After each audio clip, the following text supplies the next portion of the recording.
someone very, very important, someone very, very special, who lives locally and is just absolutely amazing. Please welcome to the stage, Resh Ramasamy.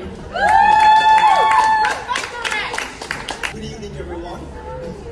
First and foremost, thank you, mbodyaesthetics, for the privilege to be one of the keynote speakers for this invaluable fundraising event. I would like to begin by acknowledging... You might want to turn the master up a little bit. The one right on the... yeah, that's it. And to pay my respects to elders past, present and emerging. I would like to also extend this respect to First Nations people attending this event. For the purpose of my speech today, I will use queer and rainbow people interchangeably to describe the spectrum of queer embodiment. Wearing Purple Day as we know it is an annual initiative that promotes queer awareness in Australia. Whilst it is targeted mainly to support young rainbow people, it applies to queer people of all ages across the lifespan.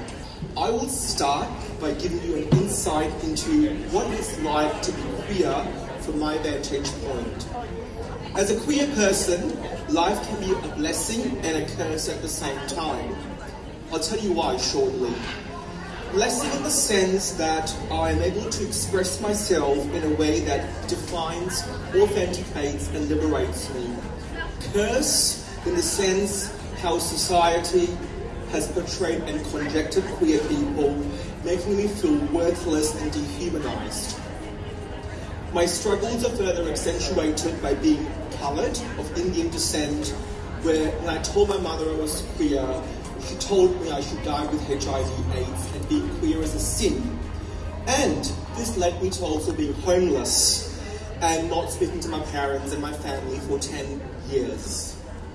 And of course, being autistic leads to a whole series of complexities where my sensory sensitivities and non-normative ways of discerning gender constructs often hinders me to participate actively in the queer culture.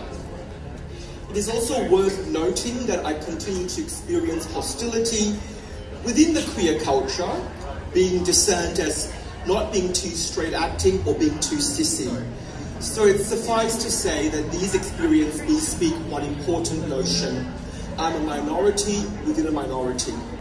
Whilst I ponder and acknowledge how far we have come as a society, I was only reminded last week by a man at North Lakes who asserted the following sentiment to me: "Pufta, go and kill yourself." It made me realize at the time that we as a society have a long way to go with queer acceptance and normalizing human diversity and variation without pathologizing people. I conclude the speech feeling hopeful and emancipated. I'm surrounded by allies and supporters for the rainbow community.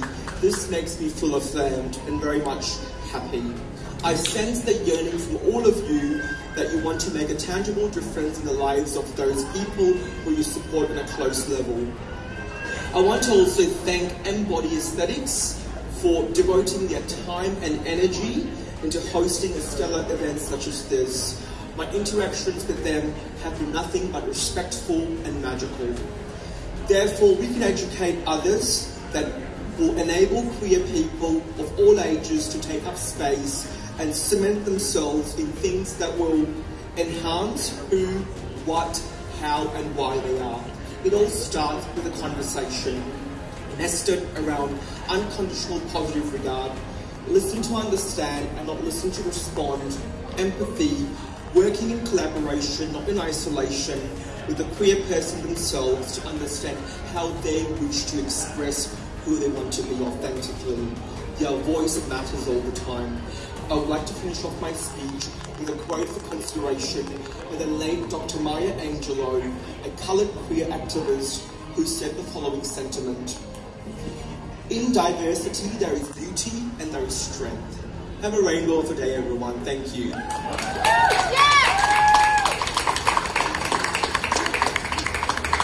Thank you so much, Resh Ramasamy. What beautiful words, and very, very real and heartfelt. So thank you so much for sharing with us.